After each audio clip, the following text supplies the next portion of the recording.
ഇന്ന് ഞാനുള്ളത് അയോധ്യയിലാണ്. ഈ അയോധ്യ പറഞ്ഞാലേ നമുക്ക് ഫസ്റ്റ് മൈൻഡ് വരുന്നത് അയോധ്യ രാം മന്ദിരമാണ്. ഈ അയോധ്യ പറഞ്ഞാല് നമുക്ക് എല്ലാവർക്കും ഫസ്റ്റ് മൈൻഡിൽ വരുന്ന കാര്യം പറയുന്നത് ശ്രീരാമൻ ജനിച്ച ഭൂമി എന്നാണ്. ഈ രാമായണത്തിൽ പറയുന്നത് ശ്രീരാമൻ ജനിച്ചതും വളർന്നതും പിന്നെ രാജ്യം ഭരിച്ചതും ഈ അയോധ്യയിലാണെന്നാണ് പറയുന്നത്. വീഡിയോയിൽ കാണുന്നത് സരായു റിവറാണ്. ഈ സരായു റിവർ പറയുന്നത് ഒഴുകുന്നത് അയോധ്യയിൽ കൂടെയാണ്. ഈ സരായു റിവറിന്റെ പ്രത്യേകതരം എന്താ പറഞ്ഞാൽ ഈ റിവർ ഉണ്ടാക്കിയത് ബ്രഹ്മാവ് എന്നാണ് പറയപ്പെടുന്നത്. ശ്രീരാമന്റെയും ലക്ഷ്മണന്റെയും ചെറുപ്പകാലത്ത് അവർ കുളിക്കാനും സ്നാനം ചെയ്യാനും വരുന്ന റിവറാണ് ഇപ്പോൾ നിങ്ങൾ ബാക്കിൽ കണ്ടുകൊണ്ടിരിക്കുന്നത്. എങ്ങനെയാണ് നമ്മൾ കാശിയിലും വാരണാസിയിൽ പോയ ഗംഗയിൽ കുളിക്കുന്നത്, അതേപോലെ അയോധ്യ വന്നു കഴിഞ്ഞാൽ നമ്മൾ സരായു നദിയിൽ കുളിക്കണം എന്നാണ് പറയുന്നത്. ഈ സരായു നദി ഒരു പുണ്യ നദിയായിട്ടാണ് കരുതപ്പെടുന്നത്. ഈ ഇവിടെ വെച്ചിട്ടില്ല പൂവ്, ഈ പൂവിന് പറയുന്നതാണ് ഇവര് ദീപ് ദാ എന്ന് പറയുന്നത്. ഈ ദീപം പറയുന്നത് കണ്ടോ, കുറച്ച് പൂവും അതില് ഇവിടെ നമ്മളെ ഒരു പഞ്ഞിയാണ്. ഈ പഞ്ഞി കത്തിച്ചിട്ട് ഇവര് പുഴയിൽ ഒഴുക്കുകയാണ് ചെയ്യുക. ഈ നമ്മുടെ ഈ പുഴ, ഈ സരായു നദി പുഴയുടെ തീരത്ത് ഇതൊക്കെ കാണാൻ പറ്റും. ഇത് വിൽക്കാനുള്ളവരെയാണ് നമ്മൾ ഇവിടെ കാണുന്നത്.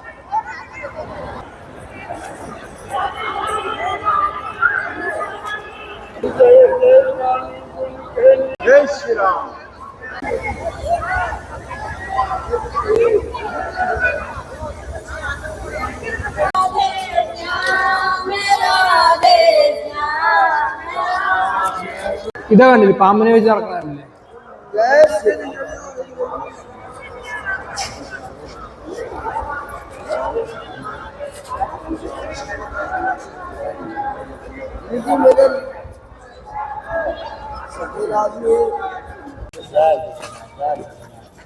കണ്ടാവും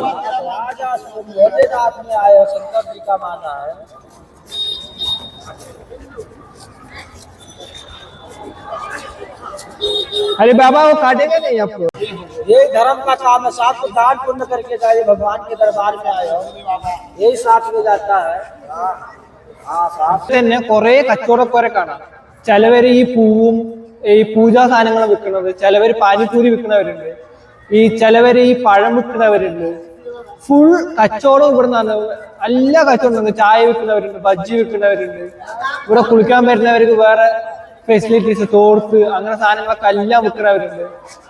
പിന്നെ നമ്മൾ കണ്ടില്ലേ, പാമ്പിനെ കണ്ടില്ലേ.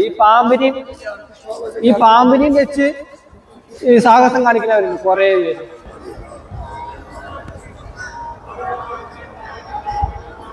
കാണാൻ വേണ്ടി രാജസ്ഥാനിന്ന് ഇവരെ പറയുന്നത് വീർ ഗുജ്ജർ എന്നാണ്. ഇവരെ ട്രഡീഷൻ കണ്ടില്ലേ, ഈ തലയിൽ ഈ തൊപ്പിയും ഈ വെള്ള ഡ്രസ്സുമാണ് അവരുടെ ട്രഡീഷൻ. അപ്പൊ ഇവരെ വീർ ഗുജ്ജർ എന്നാണ് നമ്മൾ അറിയപ്പെടുന്നത്. ഞാൻ എന്താ ചെയ്തു പറഞ്ഞാൽ, ഫസ്റ്റ് വന്നോനെ ട്രെയിൻ ഇറങ്ങിയോനെ സരായു റിവറിൽ പോയി കുളിച്ചു. ഈ സരായു റിവർ കുളിച്ചു കഴിഞ്ഞിട്ട് ഇപ്പൊ ഞാൻ നേരെ പോകാൻ പോകുന്നത് രാം മന്ദിരക്കാണ്. എന്താ പറഞ്ഞ, ഇപ്പൊ ഈ കുംഭമേളയായ കാരണം ഭയങ്കര തിരക്കാണ്. ഇപ്പൊ നിങ്ങൾ വീഡിയോയില് എന്നെ ഫ്രണ്ടിലും ബാക്കിലും എത്ര നിറയെ ആൾക്കാരെ കാണാം. അത് കാരണം നമുക്ക് രാം മന്ദിരക്ക് ക്യൂ നിൽക്കാൻ നിറയെ സമയമാവും. അത് കാരണം ഞാനിപ്പോ ഫസ്റ്റ് ചെയ്യാൻ പോകുന്നത്, ഫസ്റ്റ് രാം മന്ദിരക്ക് പോയിട്ട് പ്രഭു ശ്രീരാമനെ കണ്ടു കഴിഞ്ഞിട്ട് ബാക്കി ഓരോ സ്ഥലത്തേക്ക് പോവാ പറഞ്ഞ് ആലോചിച്ചുകൊണ്ടിരിക്കുന്നു. നിങ്ങൾ അവിടെ കാണില്ലേ, ആ അറ്റം തൊട്ട് ഈ അറ്റം വരെ ഫുള്ള് ആൾക്കാരുള്ളത്. ഈ ക്യൂ ഒക്കെ നിൽക്കുന്നുണ്ട് ബാരിക്കേഡിന്റെ അപ്പുറത്ത്. ഇത്രയും ആൾക്കാരുള്ളത് പറയണത് ഈ രാം മന്ദിർ കാണാൻ വേണ്ടി വന്ന ആൾക്കാരാണ്. Full തിരക്കുണ്ടാവും, full ബാരിക്കേഡാണ്. ഇവിടുന്നോട്ട് അറ്റം വരെ അമ്പലം എവിടെ കിടക്കണോ അത് കാണുന്ന തിരക്കൊക്കെ ഫുൾ രാം മന്ദിരക്ക് പോകാനുള്ള തിരക്കുണ്ടാവും. അതുവരെ ഉണ്ട് കേട്ടോ, ഫുൾ രാം മന്ദിരക്ക് പോകാനുള്ള തിരക്കാണ്. ഈ തിരക്ക് കണ്ടില്ലേ, ഈ തിരക്ക് ഈ രാം മന്ദിരക്ക് പോകാനുള്ള തിരക്കാണ്. എന്റെ ബാക്കിലും ഫ്രണ്ടിലും കാണാൻ പറ്റും. അപ്പൊ നമുക്ക് ഉള്ളിൽ പോയി വീഡിയോ എടുക്കൽ നടക്കാത്ത കാര്യമാണ്. ഇത് ഫ്രണ്ടാണ്, ഈ ഫ്രണ്ടിലെ ഇതാണ് ഈ തിരക്കിന്റെ സിറ്റുവേഷൻ.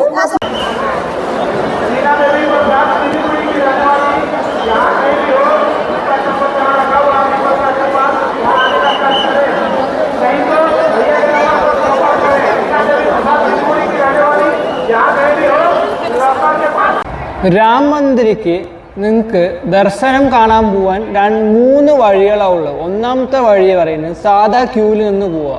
അത് ഈ സാറ്റർഡേയും സൺഡേയും നിങ്ങൾ ഈ സാധാ ക്യൂവിൽ പോയി നിന്ന് എന്തായാലും 2 to 3 മണിക്കൂർ വരെ എടുക്കും. അത് കഴിഞ്ഞാൽ അടുത്ത വഴി പറയുന്നത് VIP ക്യൂ ആണ്. ഈ VIP ക്യൂ പറയുമ്പോൾ നിങ്ങൾക്ക് കാശൊന്നും കൊടുക്കേണ്ട ആവശ്യമില്ല. ഈ എന്താ പറയുക, അമ്പലത്തേക്ക് വരാൻ വേണ്ടി ഒരു ബുക്കിംഗ് സൈറ്റ് ഉണ്ട്. ആ ബുക്കിംഗ് സൈറ്റിൽ പോയിട്ട് ഒരു മാസം മുമ്പേ 2 മാസം മുമ്പ് എന്തോ ബുക്ക് ചെയ്യണം. അത് ബുക്ക് ചെയ്ത് കഴിഞ്ഞ് കഴിഞ്ഞാൽ നിങ്ങൾക്ക് ഈ ക്യൂ ഒന്നും കൊടുക്കേണ്ട ആവശ്യമില്ല. ഈ ടിക്കറ്റ് കാണിച്ചിട്ട് നേരെ ഉള്ളിൽ പോവാം. പിന്നെ അടുത്ത വഴി പറയുന്നത് ഈ വയസ്സായവർക്ക് വേണ്ടിയിട്ട് ഒരു വീൽ ചെയർ സംവിധാനമുണ്ട്. അതിൽ ഈ വീൽ ചെയറിൻ്റെ കൂടെ പോകണവർ ഒരു വീൽ ചെയർ വരും. ആ വീൽ ചെയറിൽ നിങ്ങൾ കൊണ്ടുപോകുന്ന ആളും ഒരു കുടുംബത്തിലെ ഒരാൾക്കും കൂടി ഡയറക്റ്റ് ദർശനത്തിന് പോകാം. അപ്പോൾ ഇതാണ് ഈ 3 ഫെസിലിറ്റീസ് നിങ്ങൾക്ക് ഈ രാം മന്ദിറിൽ വന്നു കഴിഞ്ഞാൽ ഉപയോഗിക്കാനുള്ളത്. ഈ കാണുന്ന തിരക്ക് കണ്ടില്ലേ? ഈ തിരക്ക് പറയുന്നത് രാം മന്ദിറിൽ തൊഴുകാൻ വേണ്ടി വന്ന തിരക്കാണ്. ഈ തിരക്ക് വരാൻ കാരണം പറഞ്ഞാൽ ഒന്നാമത് കുംഭമേള നടക്കുന്നത്, രണ്ടാമത് എന്താ പറയുക നാഷണൽ ഹോളിഡേ, ഇന്ന് സൺഡേ, പിന്നെ റിപ്പബ്ലിക് ഡേ. അത് കാരണം നിങ്ങൾ മാക്സിമം വരുമ്പോൾ ഈ നാഷണൽ ഹോളിഡേയ്സൊക്കെ വിട്ട് ബാക്കി എല്ലാ ദിവസവും വരാൻ നോക്കുക. റൂം എടുത്താണ് എന്താ പറയുക രാം മന്ദിറിൽ താമസിക്കുന്നത് പറഞ്ഞാൽ നിങ്ങൾ ഇവിടെ അമ്പലം കാണാൻ വരുമ്പോൾ എന്തായാലും നിങ്ങളുടെ എന്താ പറയുക ഫോണ് ബിലോങ്സിങ് ഒന്നും കൊണ്ടുവരാണ്ടിരിക്കാൻ നോക്കുക. എന്താ പറഞ്ഞാൽ നിങ്ങൾ ഇവിടെ വന്നു കഴിഞ്ഞാൽ പിന്നെ അതിനെ പിന്നെയും നിങ്ങൾ ഇവിടെ ഡെപ്പോസിറ്റ് ചെയ്യേണ്ടി വരും. അമ്പലത്തിൻ്റെ ഉള്ളിലേക്ക് ഒരു സാധനം കൊണ്ടുപോകാൻ നിങ്ങൾ സമ്മതിക്കില്ല. അത് കാരണം നിങ്ങൾ മാക്സിമം റൂമിൻ്റെ ഉള്ളിൽ വെച്ചിട്ട് നിങ്ങളിപ്പോൾ ക്യാമറ റൂം എടുത്ത് കാണുന്ന തിരക്ക് കണ്ടില്ലേ? ഈ തിരക്ക് കാണുന്നത് പറയുന്നത് ശ്രീരാം മന്ദിറിലേക്ക് ഉള്ളിൽ പോകാൻ ദർശനം കാണാൻ പോകാൻ വേണ്ടി ഉള്ള തിരക്കാണത്.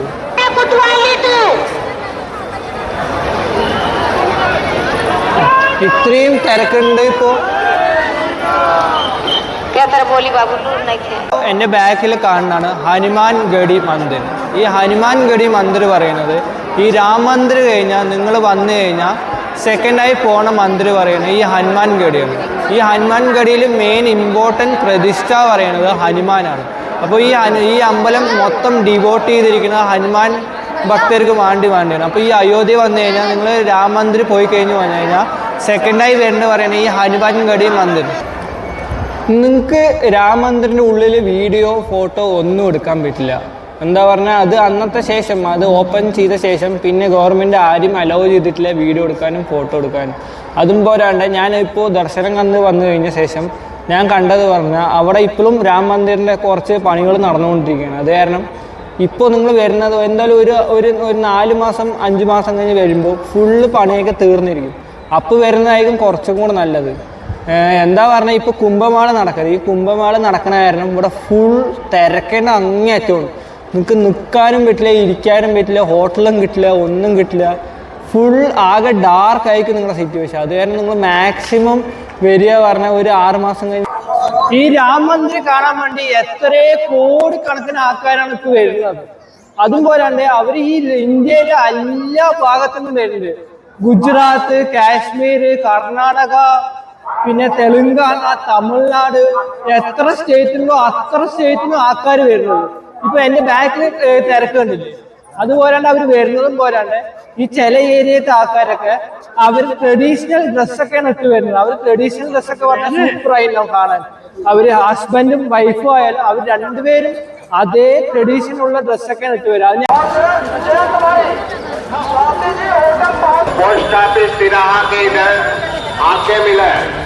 അത് അയോധ്യയിൽ വന്നു കഴിഞ്ഞു പറഞ്ഞാൽ ശ്രീരാമൻ്റെ മന്ദിരും രാം മന്ദിരും ഹനുമാൻഗഡി മന്ദിരമൊക്കെ ദർശനം കണ്ടു കഴിഞ്ഞ് പറഞ്ഞാൽ പിന്നെ നിങ്ങൾ ഷോപ്പിങ്ങിന് വേണ്ടി ഇറങ്ങും. ഇവിടെ ഷോപ്പിങ്ങിന് വന്നു കഴിഞ്ഞാൽ കുറേ സാധനങ്ങൾ നിങ്ങൾക്ക് കാണാനുണ്ട്. കുറേ ബുക്കുകൾ, പിന്നെ കുറേ സാധനങ്ങൾ, ഇപ്പോൾ ഈ അമ്പലപ്രസാദ സാധനങ്ങൾ, ഓരോ ഡിഫറെൻറ്റ് വെറൈറ്റി ഫുഡുകൾ, പാനിപൂരി, അങ്ങനത്തെ കുറേ ഡിഫറെൻറ്റ് സാധനങ്ങൾ നിങ്ങൾക്ക് ഇവിടെ വന്നാൽ കാണാൻ പറ്റും. ഈ അയോധ്യയിൽ സ്ട്രീറ്റിൽ ഇത് കണ്ടോ, നമ്മുടെ മധുരങ്ങളാണ് വിൽക്കുന്നത്. ഇത് നമ്മുടെ പേടാനാന്ന് പറയുന്നത്. ഇത് നമ്മുടെ പേടാനാന്ന് പറയുന്നതും ഇത് ഗരീക്ക് പട്ടി എന്നാണ്. നമ്മുടെ ഉണക്ക കൊപ്പറയും പഞ്ചസാരയും വെച്ച് ഉണ്ടാക്കിയ സാധനമാണ്. ഇത് നമ്മുടെ കടലമുട്ടായി. പിന്നെ ഇതൊരു മധുരത്തിൽ ഉണ്ടാക്കുന്ന സാധനമാണ്. ഇതും നമ്മുടെ പഞ്ചസാരയിലാണ് മാക്സിമം. ഈ സാധനം ഫുൾ പഞ്ചസാരയിലാണ്. ഇതാണ് കുപ്പിവള. കണ്ട, പണ്ടൊക്കെ നമ്മുടെ നാട്ടിൽ കണ്ടുകൊണ്ടിരുന്നതാണ്. ഇപ്പോൾ കാണുന്നോന്ന് എനിക്കറിയില്ല, പക്ഷേ ഞാൻ കണ്ടിട്ടില്ല കുറേ ആയിട്ട്. ഇവിടെ കണ്ട സ്ട്രീറ്റിൽ കുപ്പിവള വിൽക്കാൻ വെച്ചിരിക്കുകയാണ്.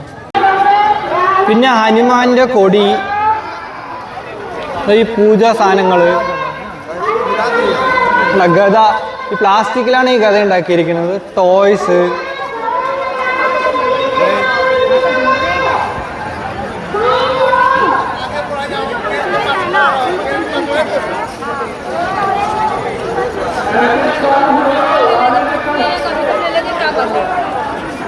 ബാഗുകൾ വാങ്ങിച്ച ബാഗ്. ചിലവർക്ക് കട തുറക്കണുള്ളൂ. ഇത് അടുത്ത കുപ്പി വള ഉള്ള കടകള്. रमेश कुमार गुप्ता साइबर वाले, आप बूथ वाली हनुमान लगेगा, जो बूथ वाले उसका लगाना है आपके नंबर देख रहे हैं।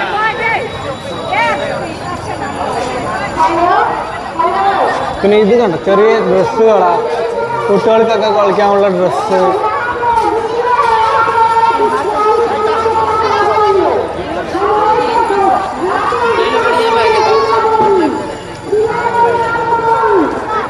ഇവിടെ കണ്ടില്ലേ വിഗ്രഹങ്ങളിലൊക്കെ കല്ലിൽ ഉണ്ടാക്കിയിരിക്കുന്നത്. ഈ വെളുത്ത കളർ കല്ല് പറയുന്നത് മാർബിളും ഈ കറുപ്പ് കളർ കല്ല് പറയുന്നത് ഗ്രാനൈറ്റും. ഇതിലുണ്ടാക്കിയതാണ് ഈ വിഗ്രഹങ്ങളൊക്കെ കണ്ടത്. ദേവിയുടെ വിഗ്രഹം, ഹനുമാൻജീൻ്റെ വിഗ്രഹം, സരസ്വതിയുടെ വിഗ്രഹം. ഇവിടെ മൊത്തം മാക്സിമം ഉള്ളത് ഈ ഗ്രാനൈറ്റും ഈ മാർബിളിലും ഉണ്ടാക്കിയ കല്ലും വിഗ്രഹങ്ങളാണ്. ഇവിടെ അങ്ങനെ നിറയെ കടകളുണ്ട്. ഇത് രണ്ടാമത്തെ കട. ഇവിടെയും അതേപോലെ തന്നെ ഗ്രാനൈറ്റും മാർബിളിലും ഉണ്ടാക്കിയതാണ്. എന്താ, ശിവനും പാർവതിയും, ഹനുമാൻജി കണ്ടോ, സരസ്വതി, പിന്നെ ചെറിയ ചെറിയ ശിവലിംഗം.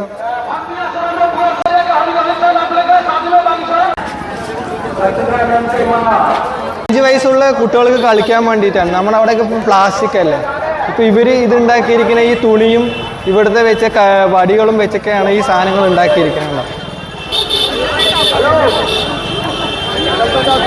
ഈ അടുത്ത കാഴ്ച പറയുന്നത് ഈ നോർത്തിൽ വന്നാൽ നമുക്ക് കാണാൻ പറ്റുന്ന കാഴ്ചയാണ്. ഇത് കണ്ട സൈക്കിളാണ്. ഈ സൈക്കിൾ ഉപയോഗിക്കുന്നത് ഈ സൈക്കിൾ ഉപയോഗിക്കുന്നത് ഈ ആള് പറയുന്നത് ഇവിടെ ഇരുന്നിട്ട് സൈക്കിൾ ഓട്ടിക്കും. അപ്പോൾ ബാക്കിൽ നമുക്ക് ഇരുന്നിട്ട് ഈ ഓട്ടോറിക്ഷയുടെ പകരം ഇതിൽ പോകാൻ പറ്റും. ഗത കണ്ട, ഗത ഉണ്ടാക്കിയിരിക്കുന്നത് ഹനുമാൻജീന് വേണ്ടി. ഇവിടെ ഗത ഫുൾ കോപ്പറിൽ നമുക്ക് പൂജാ സാധനങ്ങൾ എന്ത് വാങ്ങിച്ചാലും വാങ്ങാം. കണ്ടില്ലേ ഈ രുദ്രാക്ഷം പറയുന്നത് ഈ തൊലിക്കാത്ത രുദ്രാക്ഷം. ഇതിൽ എത്ര മുഖമുള്ള രുദ്രാക്ഷം വാങ്ങിച്ചാലും ഉണ്ടാവും. നമ്മൾ 20 രൂപയ്ക്ക് കൊടുത്താൽ അവര് നമുക്ക് ഇഷ്ടമുള്ളത് എത്ര രുദ്രാക്ഷം വാങ്ങിച്ചാലും എടുക്കാം. എത്ര രുദ്രാക്ഷം എടുത്താലും അവർ ചുരണ്ടി തരും. ചുരണ്ടി കഴിഞ്ഞിട്ട് നമുക്ക് അവരുടെ കയ്യിൽ ആ ഡ്രില്ലർ കാണില്ലേ, ആ ഡ്രില്ലർ വെച്ച് ഓട്ടി ഉണ്ടാക്കി നമുക്ക് കഴുത്തിലിടാനുള്ള സെറ്റപ്പ് ആക്കി തരും. അപ്പൊ നിങ്ങൾക്ക് നിങ്ങളുടെ ഭാഗ്യം പോലെ ഇരിക്കും എത്ര മുഖമാണ് അവിടുന്ന് വരുന്നതെന്നാണ് പറയുന്നത് ഇവര്. നമ്മളവിടെയൊക്കെ കിളി വെച്ചിട്ടല്ലേ ജോത്സ്യം നോക്കുക. ഇവര് കണ്ട ഈ കുരുവിയെ വെച്ചിട്ടാണ് നോക്കുക. കിളി ജോത്സ്യം കുരുവിയെ വെച്ചിട്ടാണ് നോക്കുക.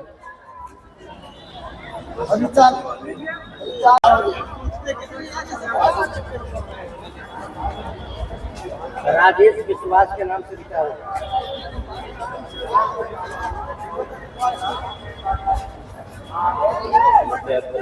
राजेश विश्वास।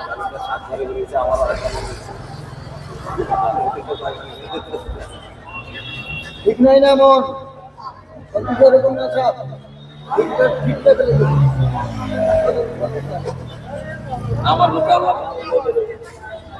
राजेश